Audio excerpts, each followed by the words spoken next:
Kami bertiga mendaki Gunung Karang sore hari. Awalnya semua berjalan normal, jalur jelas dan suasana masih ramai. Tapi setelah maghrib, kabut turun, jalur mulai berubah, dan kami merasa arah pendakian kami tidak lagi seperti seharusnya. Di tengah jalur yang semakin sepi, kami bertemu rombongan pendaki lain. Mereka berjalan diam tanpa banyak bicara. Saat kami bertanya jalur turun, salah satu dari mereka menoleh dan berkata pelan, "Jalan itu sudah kalian lewati." Kami akhirnya berhasil turun dengan selamat. Tapi sejak malam itu, salah satu dari kami berubah. Dan dari pendakian itulah kami sadar, tidak semua perjalanan berakhir saat kaki sudah turun dari gunung.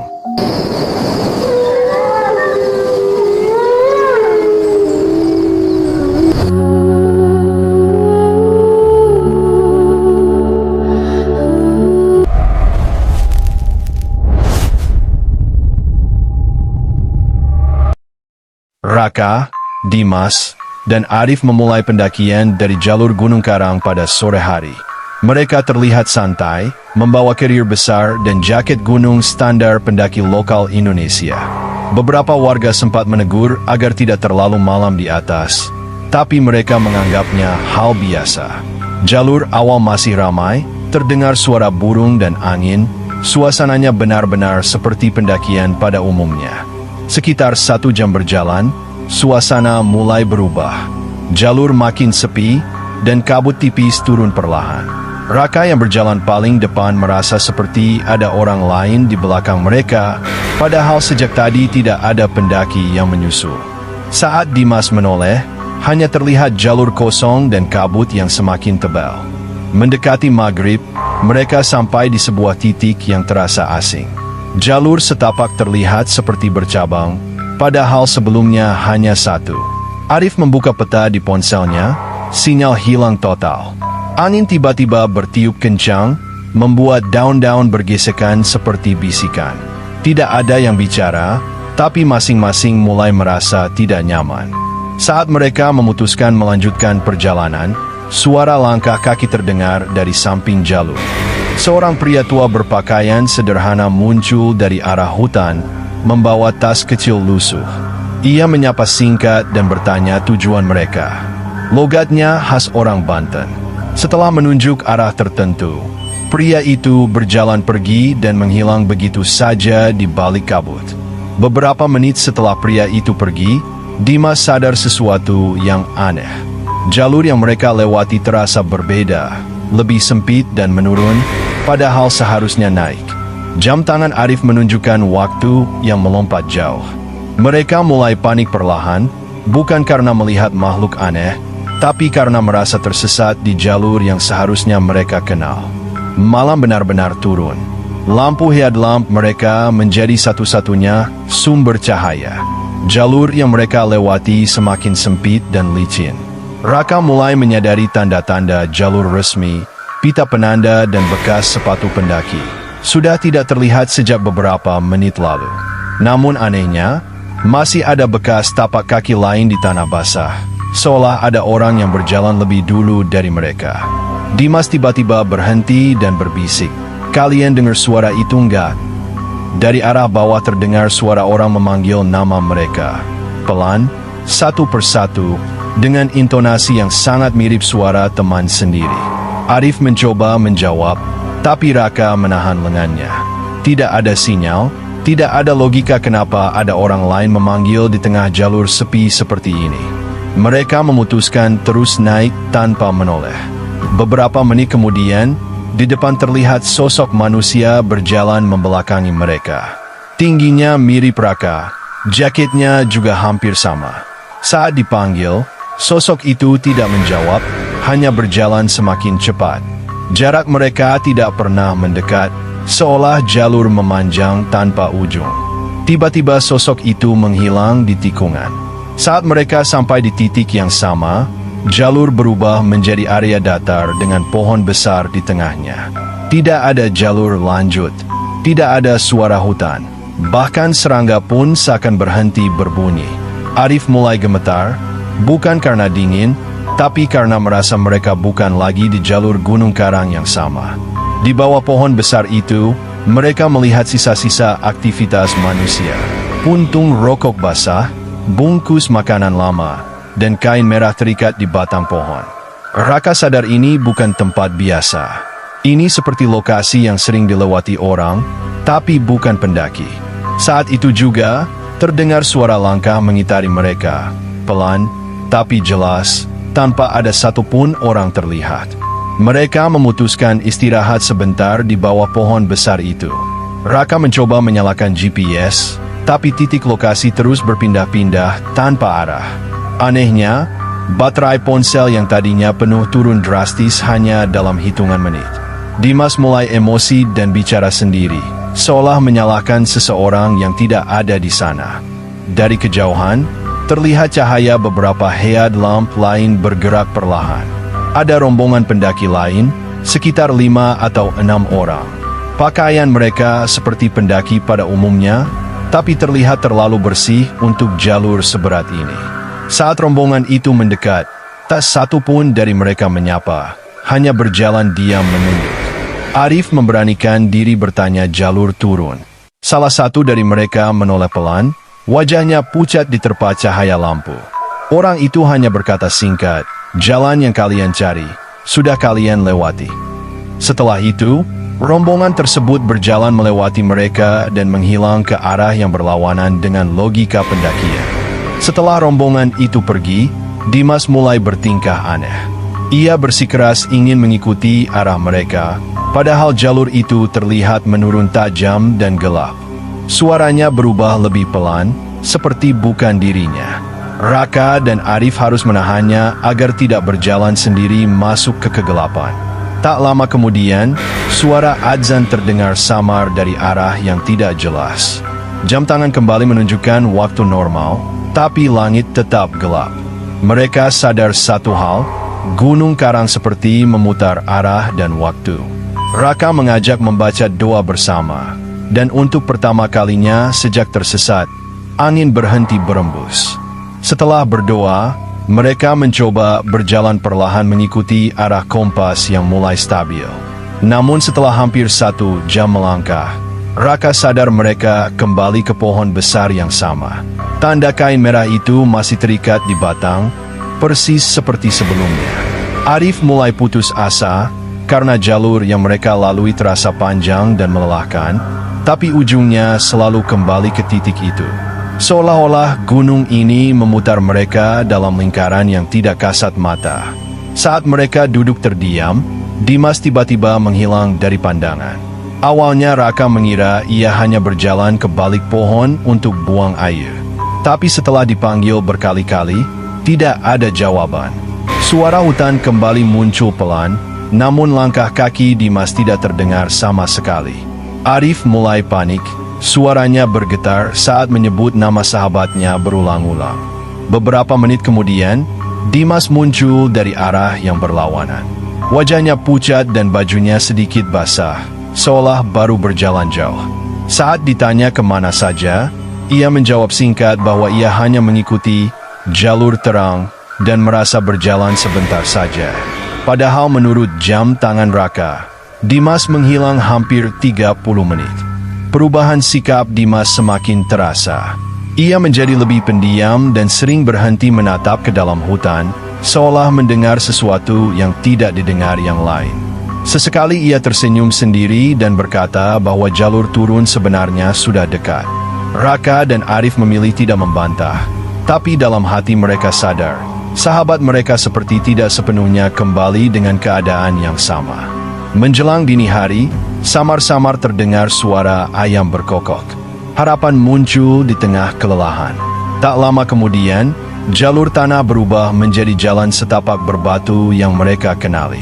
Tiba-tiba saja, sinyal ponsel muncul 1 garis. Tanpa sadar, mereka telah keluar dari area hutan lebat.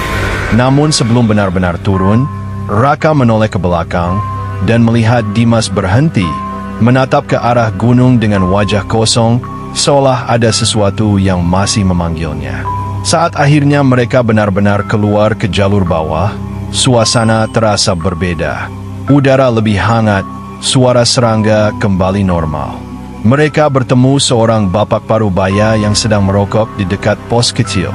Saat ditanya apakah ia melihat mereka naik malam tadi, bapak itu mengerutkan dahi dan berkata, "Nggak ada pendaki lewat sini semalam. Jalur atas ditutup sejak sore." Mereka saling berpandangan, mencoba mencerna ucapan itu. Raka menunjukkan jam dan foto-foto yang sempat mereka ambil di atas. Bapak itu melihat sekilas lalu menggeleng pelan, seolah tidak ingin tahu lebih jauh. Ia hanya berpesan satu hal, agar mereka segera turun dan tidak menoleh ke belakang, apapun yang mereka dengar. Dalam perjalanan pulang, Dimas berjalan paling belakang. Beberapa kali ia berhenti dan menoleh ke arah Gunung Karang. Bibirnya bergerak pelan, seperti sedang berbicara dengan seseorang yang tidak terlihat. Saat ditanya, ia hanya tersenyum tipis dan berkata bahwa ia merasa ada yang menunggu di atas. Beberapa hari setelah pendakian, Raka dan Arif kembali ke rutinitas. Namun Dimas berubah. Ia sering terbangun dini hari, duduk termenung menghadap jendela. Sesekali ia mengeluh mendengar suara langkah dan panggilan dari kejauhan, terutama saat hujan turun. Ia mulai sering menyebut nama Gunung Karang dalam tidurnya. Hingga kini, Raka dan Arif tidak pernah lagi mendaki bersama Dimas. Setiap kali nama Gunung Karang disebut, wajah Dimas selalu berubah tegang. Ia hanya berkata satu kalimat yang terus terngiang di kepala mereka. "Kita memang sudah turun, tapi tidak semuanya benar-benar pulang."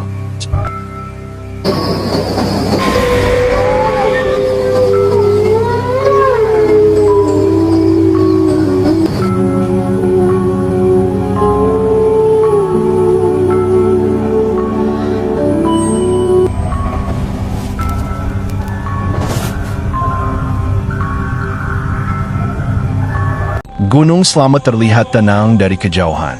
Tapi banyak yang percaya, tidak semua pendaki diizinkan pulang dengan selamat. 4 sahabat memulai pendakian tanpa tahu. Sejak mereka masuk ke hutan, ada sesuatu yang mulai mengikuti langkah mereka. Malam itu, jalur terasa berbeda. Suara langkah terdengar lebih dari 4. Dan sejak saat itu, perjalanan mereka tak lagi sama.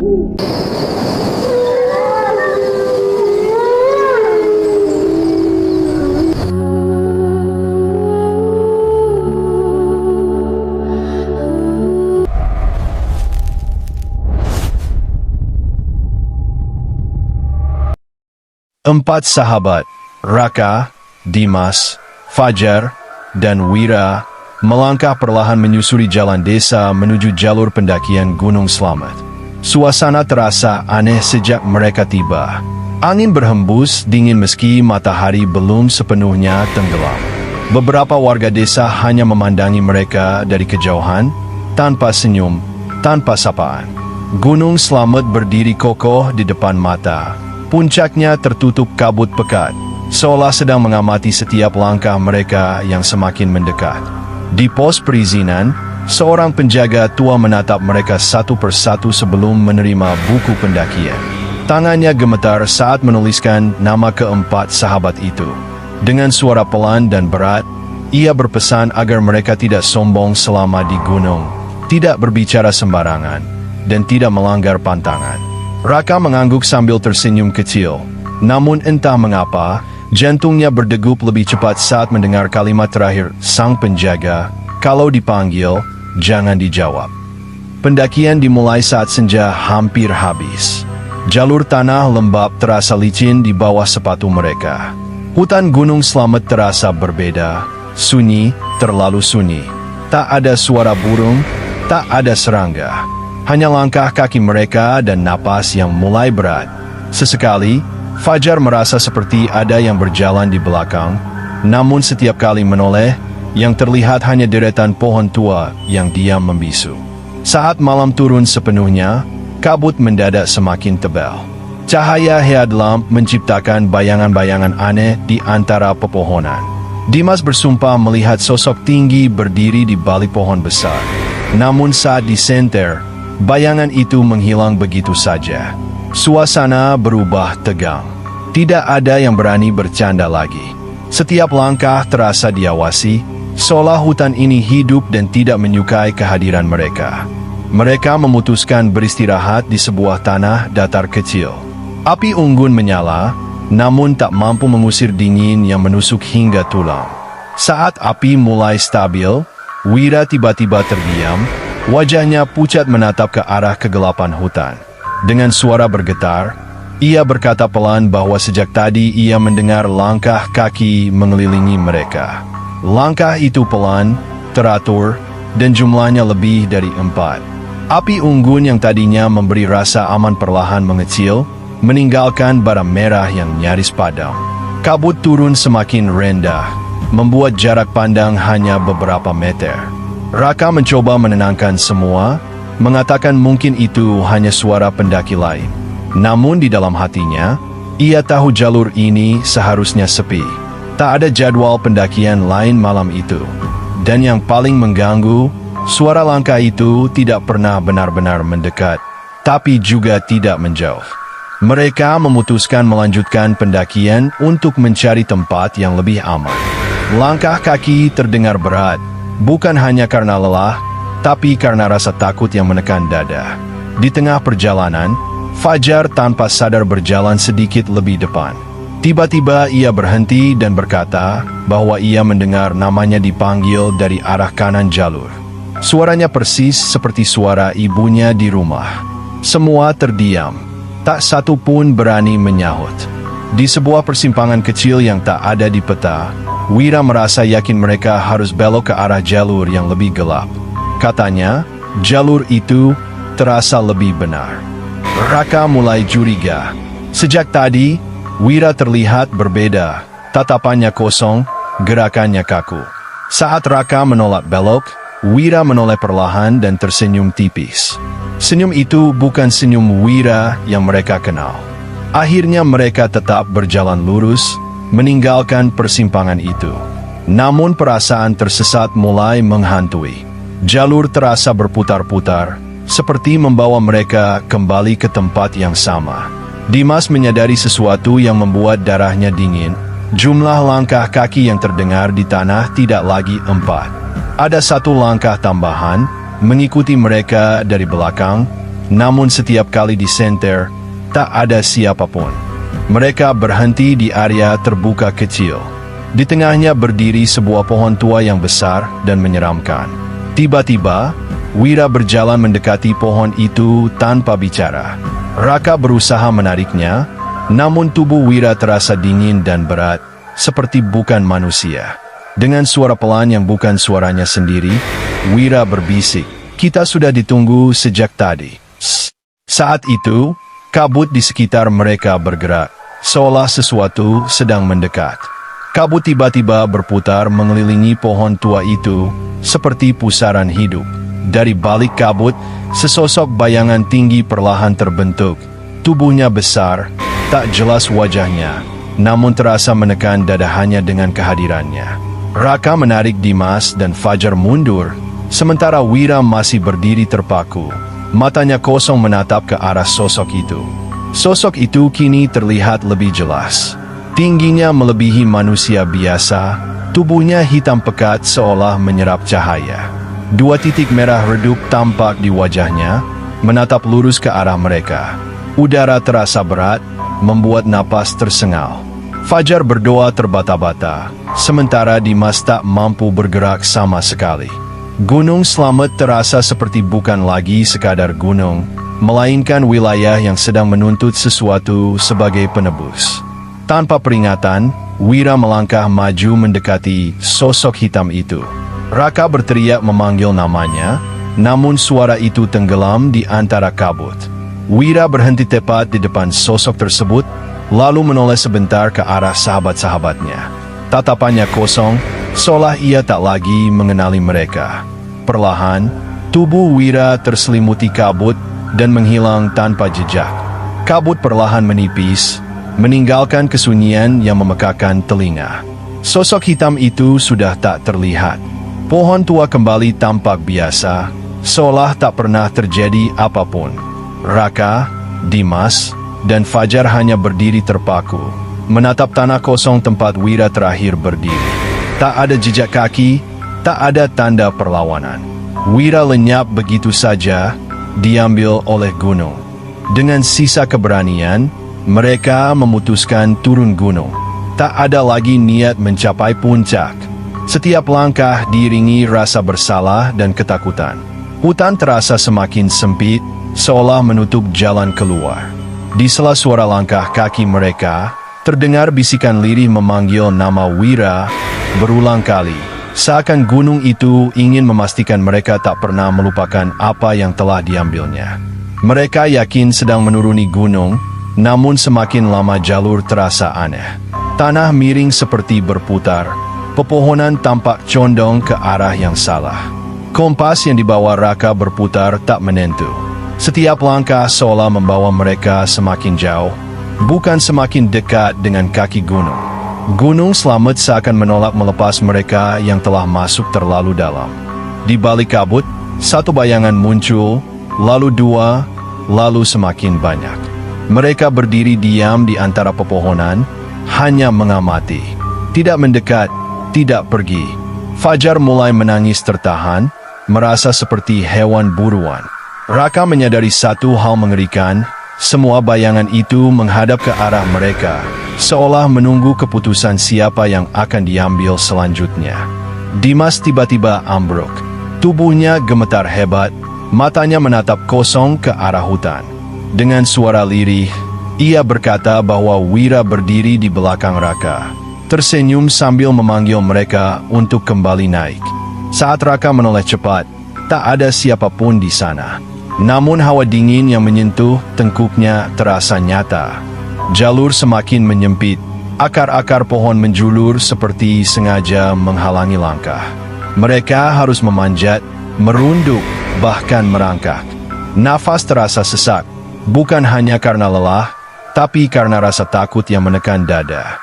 Dari balik kabut, terdengar suara langkah cepat mengejar, disusul tawa pelan yang tidak manusiawi. Fajar tiba-tiba berteriak dan menoleh ke belakang. Di balik kabut, tepat beberapa langkah dari mereka, berdiri sosok samar menyerupai manusia. Wajahnya tak jelas, namun posturnya sangat dikenali. Itu Wira. Ia berdiri diam, kepalanya miring, lalu perlahan mengangkat tangan seakan memanggil mereka untuk kembali.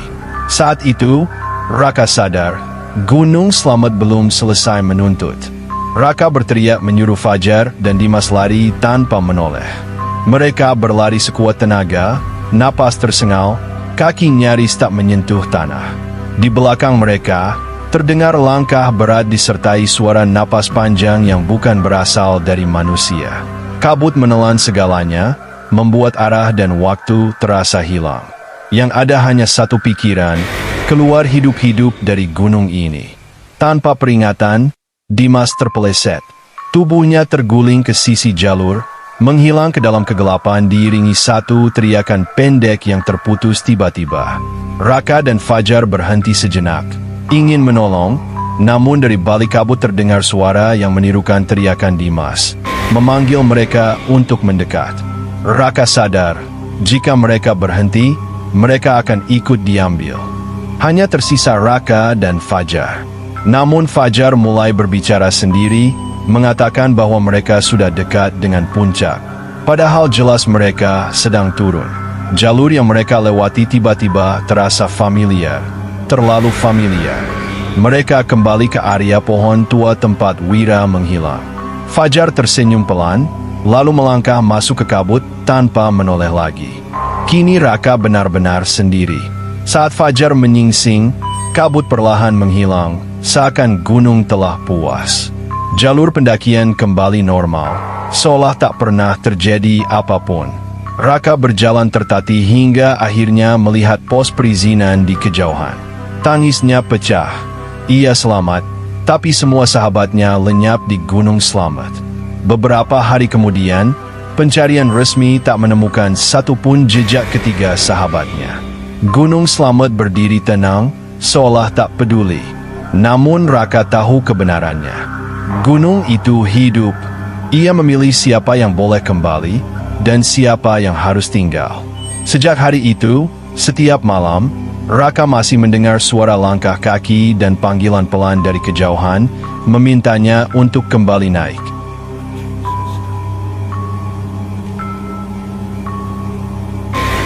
Di jalur sepi Gunung Merbabu, dua sahabat terdiam. Di tanah basah, terlihat jejak kaki raksasa yang bukan milik manusia. Di antara pepohonan, sesosok tinggi berdiri diam, mengawasi tanpa bergerak. Di malam dingin Merbabu, terdengar suara memanggil.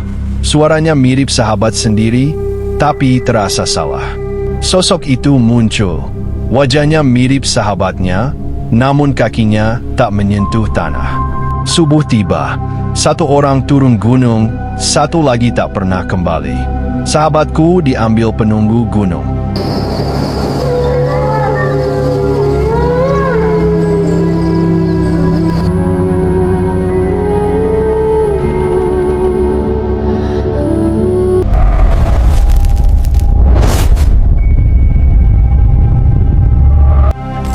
Pagi itu, kabut tipis masih menggantung di kaki Gunung Merbabu. Dua sahabat, Raka dan Dimas, berdiri di depan gapura jalur pendakian. Suasana terasa sunyi tidak wajar, padahal seharusnya sudah ramai oleh para pendaki lain. Angin dingin menyapu dedaunan pinus, menimbulkan suara gesekan pelan seperti bisikan. Entah kenapa, sejak melangkahkan kaki pertama, dada Raka terasa sesak, seolah gunung ini sedang mengamati mereka. Semakin masuk ke jalur hutan, sinar matahari perlahan menghilang. Pohon-pohon pinus menjulang tinggi, rapat, dan gelap. Langkah kaki mereka terdengar terlalu keras di tengah keheningan. Dimas sempat berhenti, merasa seperti ada langkah lain yang mengikuti dari belakang.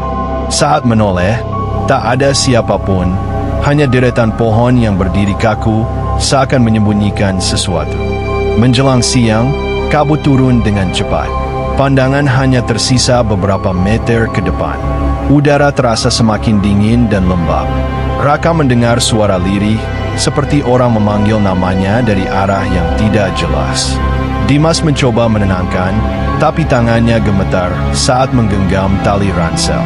Di tengah kabut, mereka merasa bukan lagi berdua. Mereka akhirnya tiba di sebuah pos pendakian. Aneh, pos itu tampak kosong dan tua, seperti sudah lama ditinggalkan. Coretan-coretan di dinding kayu terlihat samar. Beberapa tulisan terasa tidak wajar. Angin berhembus kencang, membuat pintu pos berderit pelan. Saat Raka masuk, aroma tanah basah bercampur bau anyir menyambut mereka. Saat bersiap melanjutkan perjalanan, Dimas menemukan jejak kaki di tanah basah. Aneh, jejak itu hanya satu pasang, tapi ukurannya jauh lebih besar dari kaki manusia normal. Jejak tersebut mengarah masuk ke semak-semak gelap. Hati mereka mulai diliputi rasa takut. Gunung Merbabu seakan memberi peringatan, tidak semua tamu diterima dengan baik. Raka dan Dimas memutuskan tetap melanjutkan pendakian, meninggalkan jejak kaki aneh itu di belakang. Jalur mulai menyempit, semak-semak tinggi mengapit kanan kiri seperti lorong hidup. Angin berhenti tiba-tiba, tak ada suara burung, tak ada serangga.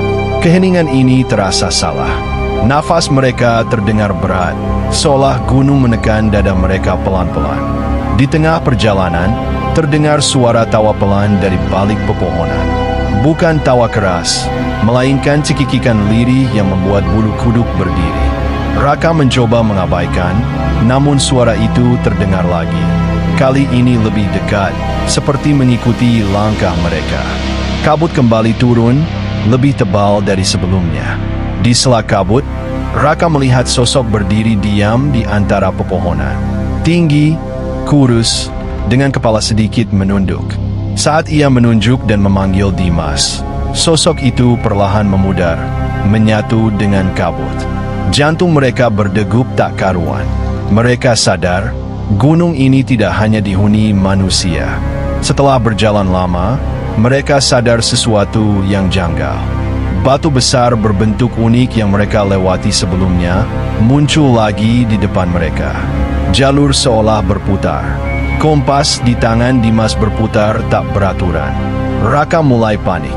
Waktu terasa lambat, dan rasa lelah berubah menjadi ketakutan yang menekan pikiran.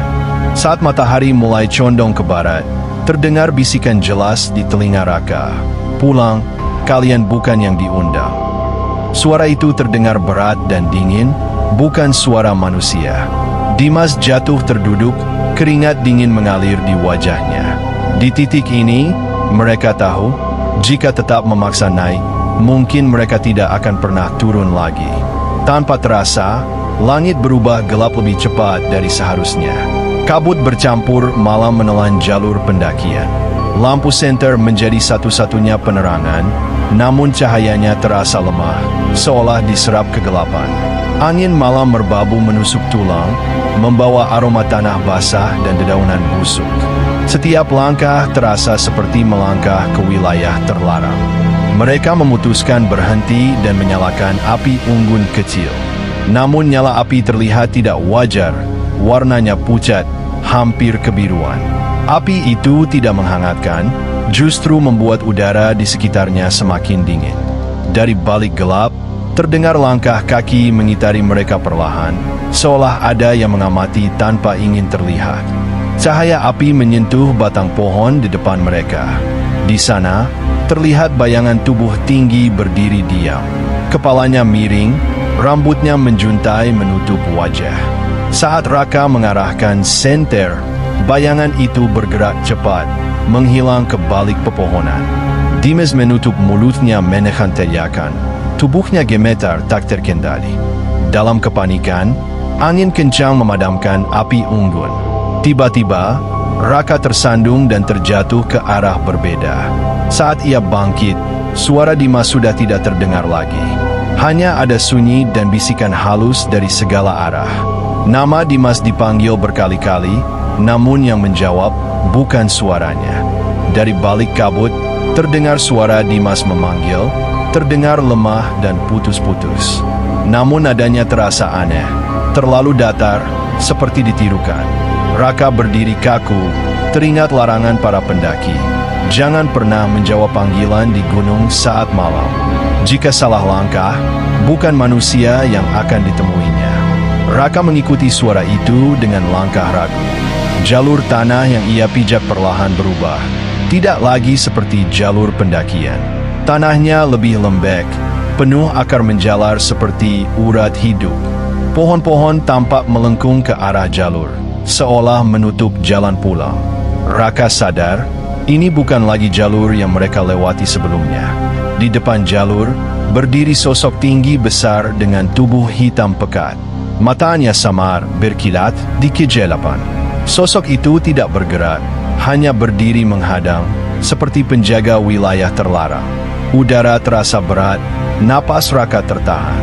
Nalurinya berteriak untuk lari, namun kakinya seolah terpaku di tanah. Tiba-tiba, dari sisi jalur muncul Dimas. Pakaiannya kotor, wajahnya pucat, dan matanya kosong. Ia tersenyum pelan, senyum yang tidak pernah Raka lihat sebelumnya. Saat Dimas mendekat, langkah kakinya tidak menyentuh tanah. Raka mundur perlahan, sadar bahwa yang berdiri di depannya bukan sahabatnya.